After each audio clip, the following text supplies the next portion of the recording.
has your educational background helped you in your job as a system analyst? If it has, then how?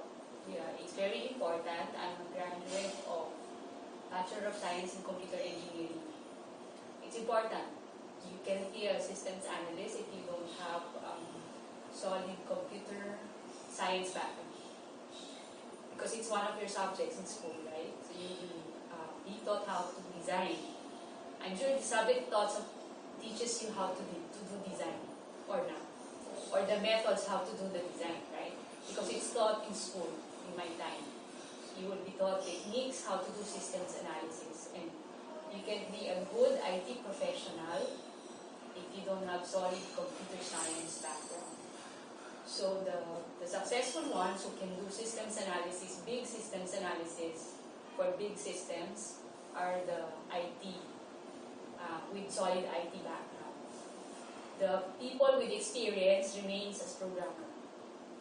So we have hierarchies in the office. You new graduates like you will start as programmer. You will not be doing any design. But as you improve your skill and as you hone your programming skill, you will be exposed to different systems analysis. That's where you begin to do this systems design. So there's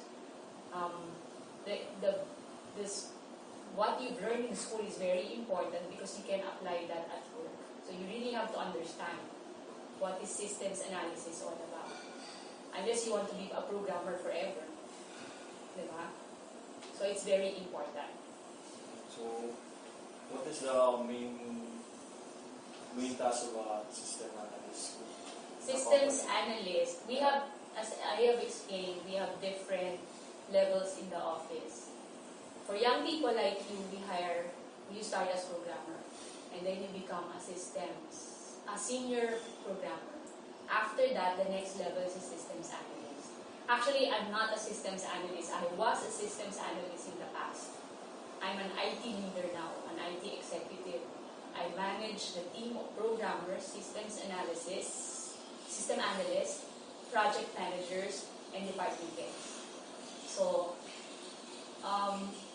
what was your question again? Systems? The main task. The main task is, for a systems analyst, you will be asked to design small systems. Big systems have different modules, right? The big ones, say it's in SM Retail, our big system, it talks about the systems that does cashiering in the store, does inventory, does merchandise planning, and yung mga binibili nyo sa SM, diba? We procure that. So that's a big system. A systems analyst just design a portion of that big system.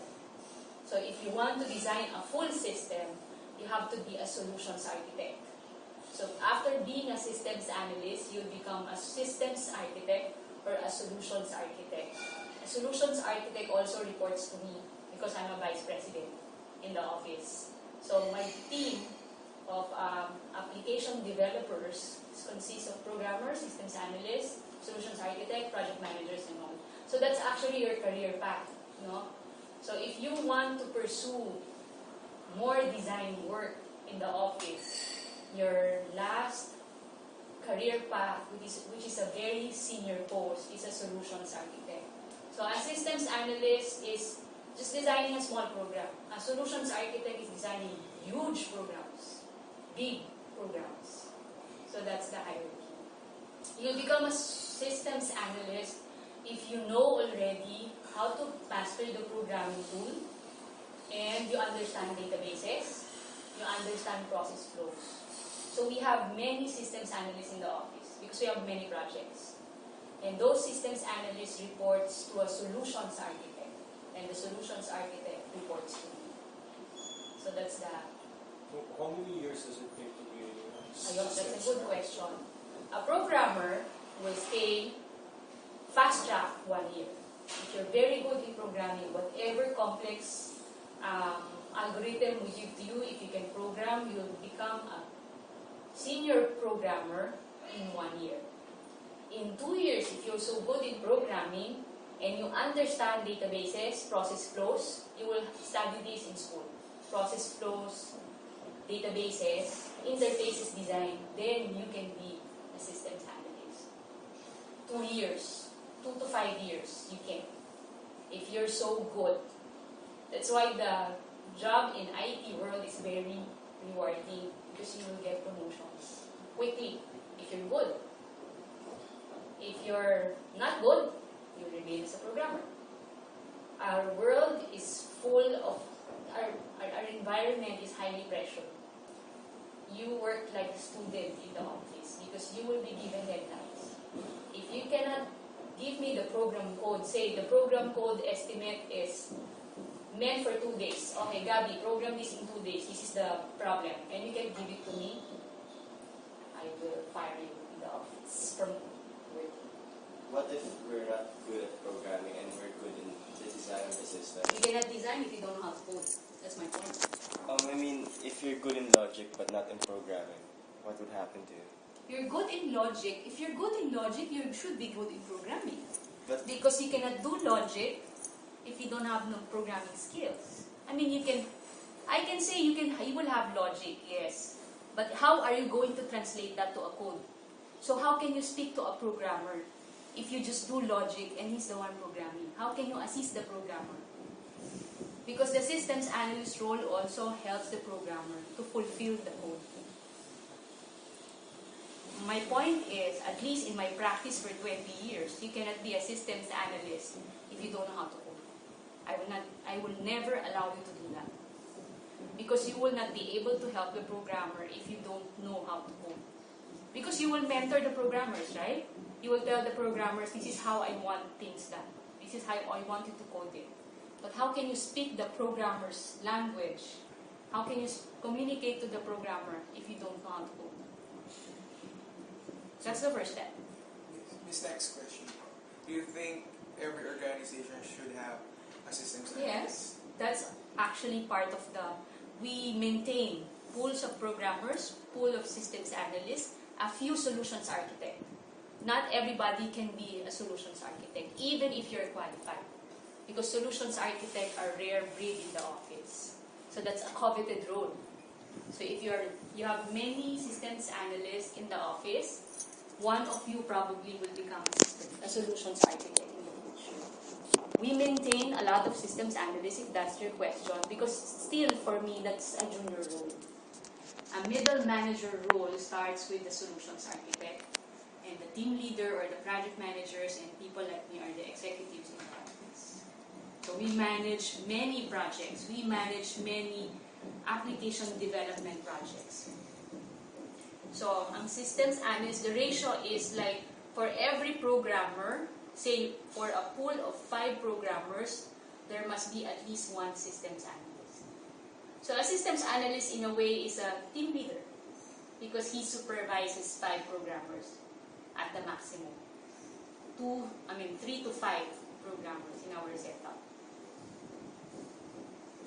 Next question. What are the most important characteristics or qualities that a systems analyst must have? In school, you learn how to be technical, right? So, enhancing your technical skill in school is something that you must acquire before working. But while at work, you must also learn how to understand the business. You cannot be a good systems analyst if you don't understand what's the business all about. Right? Say if you're asked, can you design a retail industry program for me, say for purchasing and inventory? Do you understand that? What does it mean? So, what does it mean? The inventory system, What's in the inventory system? your stocks for the day or for the Because inventory is very common. If I ask you for a merchandising system, what is that? In retail world.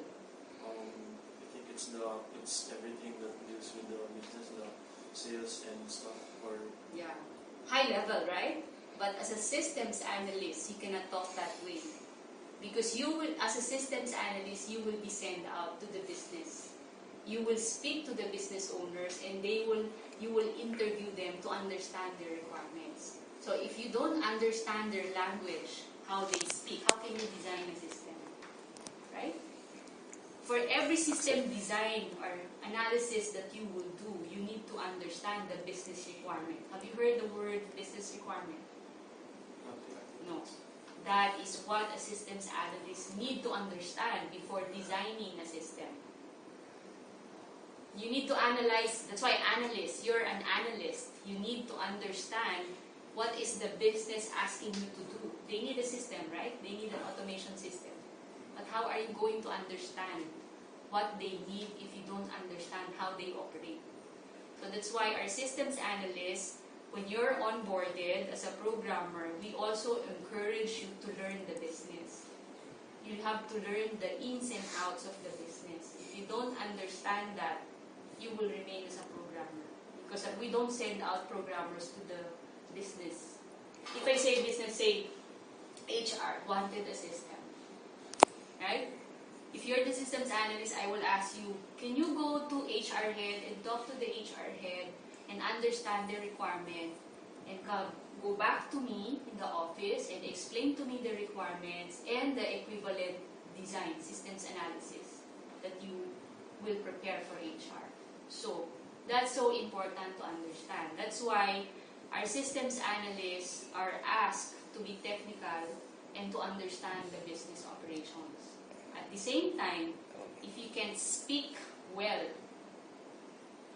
if you don't know how to communicate well, you're very quiet like this, you will not be a systems analyst. So two things, you need to understand the business and you should be able to communicate well, orally and in writing. Because you will prepare. You will prepare the business requirements document and you will prepare the systems analysis document. In school, you're taught the technical side.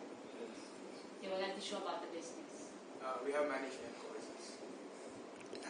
We'll see. When I interview you, probably how many years from now, if you apply in my shop, I will ask a lot of questions. And that's one of the key important traits that we look for candidates. Candidates who are very assertive, candidates who talk, who think outside the box. When we say they're very creative, they ask a lot of questions, sensible questions, because we know that you are very technical people. We assume that your technical skill is solid before you will join us. So it's important also. You study hard in school, and then we will teach you the business as long as you know how to communicate. That's very important. You will never be an executive in the office if you don't know how to talk. Because you will facilitate meetings. Imagine the world of a systems analyst. You will call for a meeting. He will facilitate a meeting like this. He will do a lot of interviews. Can you do that? You're very quiet. I don't know. What kind of software do you use in your job when you use to? Systems analysis requires a lot, but we don't have very formal tools in the office because SM Retail doesn't develop programs from scratch. We buy packages. We buy from IBM, we buy from Oracle. Outsourcing. It's not outsourcing. We buy packages. We buy their technology and we use it. We configure it. In the early days during my time when I graduated from school, we really developed programs from scratch. Big ones. But the landscape has changed because IBM is there, SAP is there, Oracle is there, so we buy packages. So we don't need the tools as much, but we still need the role of the systems analyst because you need to understand how does that software behaves. And if you know how it behaves, how it was designed, then you know how to apply it in the business. So the landscape or the role of a systems analyst changes or change depending on which company you want to join. If you're joining a technology company, say IBM, Oracle, SAP, you will develop systems from scratch, right? But if you join companies like us, which we call end users, not the vendors, we normally buy packages. Our big providers are Oracle in the office and IBM. So we buy. These are multi-million-dollar systems that we buy and we use and we configure. We still code, right? Because we buy different programs and these programs need to talk. And most of the time, the interfaces, if you heard about this word, interfaces, you need to make the two programs communicate, right? Or talk. That's where we do our coding, that portion, the interfaces. We still need systems analysts for that. So, Miss, last question. What kind of advice would you give to someone who hopes to be a systems analyst in the future? Study hard, of course. You need to be very technical. And then you have to sustain stress because it's a high-pressured environment. Programmers have deadline. Systems analysts have deadline. Me too, I have deadline because we're funding, say, a 1 billion project that I need to deliver in 12 months. And if I won't deliver that program in 12 months, I failed, right? And everybody failed. So in IT, this is an extension of school, the stress from school, and probably more stressful. Because we get good pay. I think IT is one of the most important unit in an organization now. There's no business that progress without IT, right? So you're in the right course. Only you have to study hard. You have to learn everything you will apply everything you've learned in school in your job, in your future job, especially systems analysis and design. I'm a software engineer in the past, so we have there's a higher module or learning on top of systems analysis, and that's software engineering. I don't know if you have that subject in school. Because I have different course. I have software engineering. It's a higher discipline than systems analysis. It covers artificial intelligence. Yeah, everything. Yeah, quantum analysis, like that. So there's a lot. There's a very promising career for you, and the key is studying hard, beating deadlines, understanding the business. I've been in the banking industry for 20 years, so I understand banking in and out. You ask me anything about banking, I understand banking. But I'm IT, right? But I understand banking. Because I cannot do an IT solution if I don't understand what your requirement is. So that's why the high-paying job sometimes in IT, a new role that's coming out that we actually realize is a technical person that understands the business. We call them now as business analysts. That's a new role in the last 7 years in IT. And we call them rare birds. We pay them a lot. Programmers, anybody can be a programmer. Even a non-IT student can be a programmer. Right or wrong? They can. Systems analysts, no, they have to be. But the higher discipline or the higher roles will require higher learning. And sometimes, you will tend to remember what you've studied in school when you apply it in the real world. And it's very important. But again, key, communication skills, business acumen or your understanding of the business, a lot of hard work. When you first started the job, did you look at your past lessons before? Or you just Looked at my past lessons when it was No, like your first year? but there's a lot of reading that you need to do. I remember my early days, there's no internet yet. I'm that old. There's no internet yet, but I do a lot of readings. There are a lot of red books. We call it red books. These are technical books written by technical people from the industry, and we use that to learn more. These are books that you will not get in the bookstore. These are books written by scientists or very good people in IT industry. These are the best practice that we read. I remember reading a lot of red books. We call it red books in the past. Now it's an easy task to learn. One click, Google it and you will learn, right? And it makes sense when I look at reference materials in the internet by doing a lot of searching, you'll get very good information and insights. And again, you don't go back, but rather you ask a lot of questions. Because it's not bad to ask questions, especially from senior people, so you will learn. Even at my age, another key thing is you need to study, because technology changes, in 6 months, right? So what I've learned in the past is something I will not apply today. but the discipline remains the same, right? But the techniques are different. So you really have to do a lot of learning as well. So that's about it. Okay. Thank you. Thank you. Thank you naman. Paano kanyang